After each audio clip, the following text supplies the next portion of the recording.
I want you to think about your favorite meal. What would it be?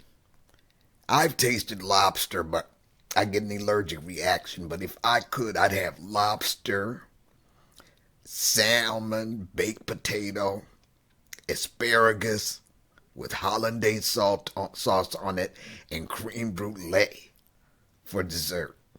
Now, what would that be for you? Let's talk about it. You've tuned in to When Your Mind Becomes the Scene of the Crime podcast. I'm Dr. Linda F. Williams. I take survivors of abuse and trauma from pain to purpose so that you take back your power, tap into the truth of who you are, and live your best life now. So many of us, and increasingly so, see homeless people on the streets. They're often carrying their worldly possessions in bags or maybe a shopping cart. And many of us have, especially if you've lived in a big city, seen people eating out of the garbage can. Now, I know that's a distressing thought. But what we're doing in relationships is the same thing. If you think about your favorite meal on a beautiful plate, beautifully presented, appetizing, you want to just dig in. But if somebody brought you that, rolled up a trash can with your entire meal tossed into it, handed you a fork and said, eat up, it wouldn't sound so satisfying, would it? It wouldn't be so appetizing, would it? And probably you wouldn't even eat it. Well, that's similar to what I want to talk to you today about, is when we grow up traumatized, or we get traumatized as adults, and we wind up in these toxic cycles of relationships where they can't be trusted. They don't know how to treat you. They lie to you. Some of us have been in abusive relationships where we've been hit, beaten, kicked, but something allowed us into that relationship. Now, I'm going to offer you some alternative perspectives on this, and understand that I'm coming to you as an individual who has been there, done that. So for me, it was a situation where I would see one or two things in that person that maybe satisfied some kind of missing thing from my childhood, or something that I missed along the way. Something that I long for. Say as a child you have alcoholic parents and they're just not there for you, and you have to fend for yourself.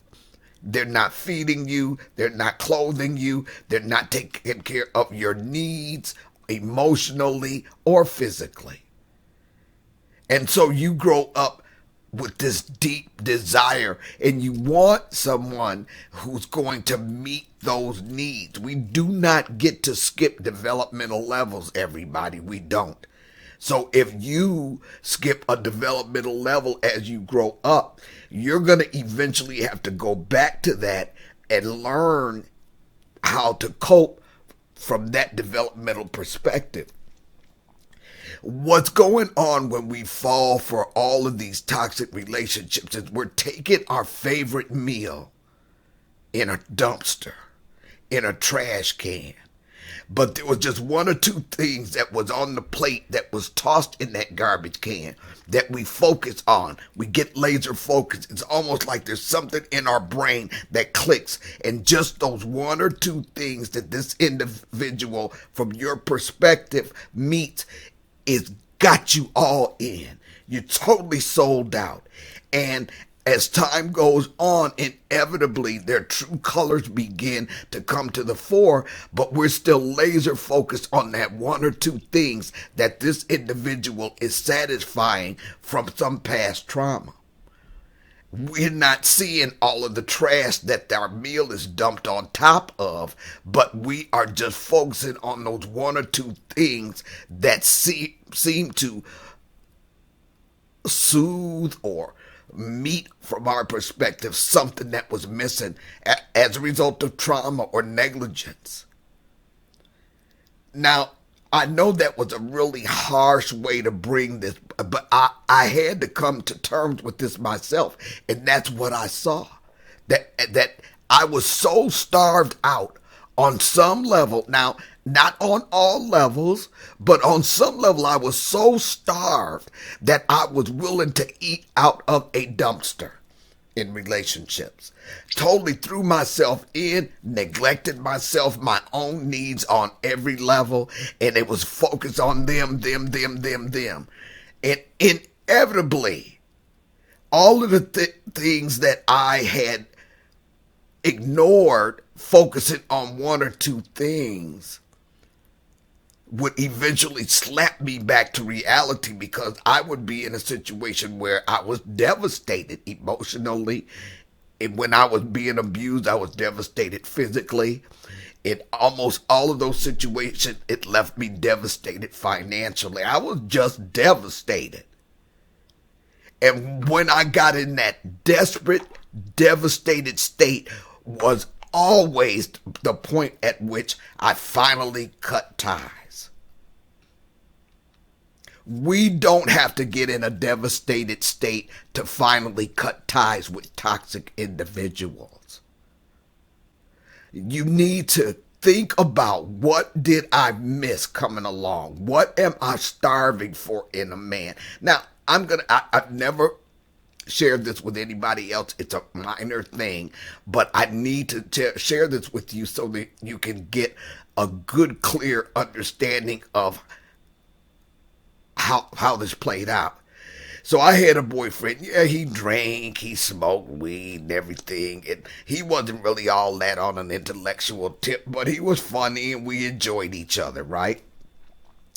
Well, what was going on when I was married is my husband wasn't all in, public displays of affection. He wasn't huggy, cuddly. I was just used to getting pushed away on all levels. So after I divorced him and I was in a relationship with this gentleman, we'll call him Joe, okay? In a relationship with Joe, I didn't pay attention to how often he got drunk. I didn't pay attention to how much he was smoking weed. I didn't pay attention to how much below what I was used to on an intellectual conversation tip that he was. But one day, he was getting ready to leave. He would come spend the weekend, and then he would go back, during the week. And he was getting dressed. He was getting ready to step out, and he was putting on his watch. Now, the way it would normally play for me is that I would get pushed away. No, baby, not right now. I got to get ready. But this guy, he had his arm around my shoulders. And instead of pushing me away, he just went ahead with his arm still around my shoulders. He went ahead and put his watch on. Now that imprinted something on my brain, because that was something I was starving for. Somebody that wasn't going to constantly push me away. Somebody for whom a minor task like putting on a watch was not enough for him not to keep his arm around my shoulder and keep me pulled close to him. Now that was something I was starving for, but I held on to that. And I was in that relationship way too dadgum long. Okay, that's a minor way for me to show you that. It could be anything with you. It could be somebody that it's just one or two things, whatever that is for you, that keep you there because you've been starving. And so even though that relationship is a dumpster fire, you stay in it because there were one or two minor things that you were starving for.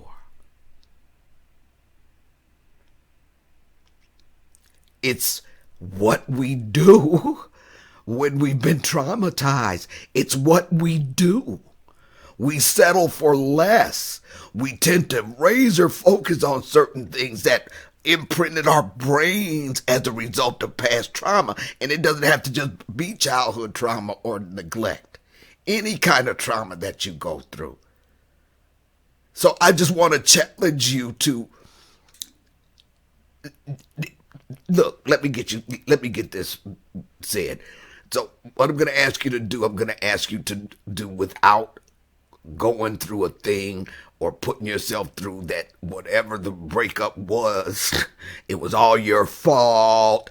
If you wouldn't have this, that, or the other, they would have that. Why did they reject? No, we can't go through this exercise like this. This exercise needs to be objectively focused on what it is in past relationships that you did not like, and make a list. Stuff you didn't like. When we look back, we see a million different signs that we totally ignored while that reality was slapping us in the face. So just go back. What was it in those relationships, whether it was a character flaw or a bad habit or whatever they did not fulfill for you as far as your personal values, as far as how you want to be treated? Go back over all your past relationships, and as things come to mind, write them down on a list. Once you do that, those things, if you see them going forward, do not settle.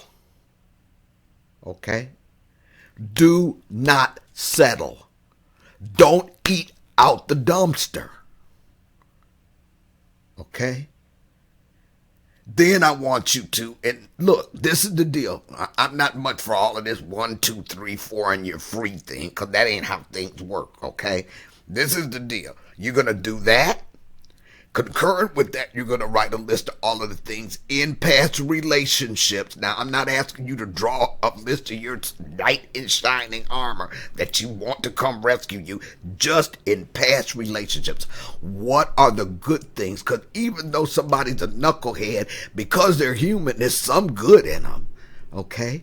So even if it's those things that you were laser focused on to the exclusion of reality, write it down. What things do you want in a relationship?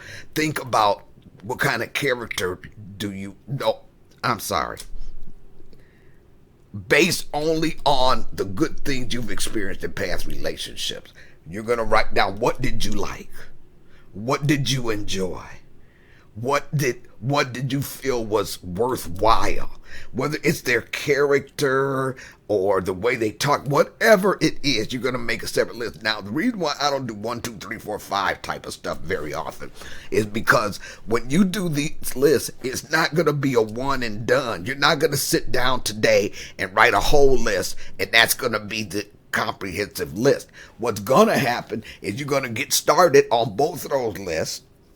Okay, and as you move through life and you go through life, and over time you think of something, go write it down on the appropriate list.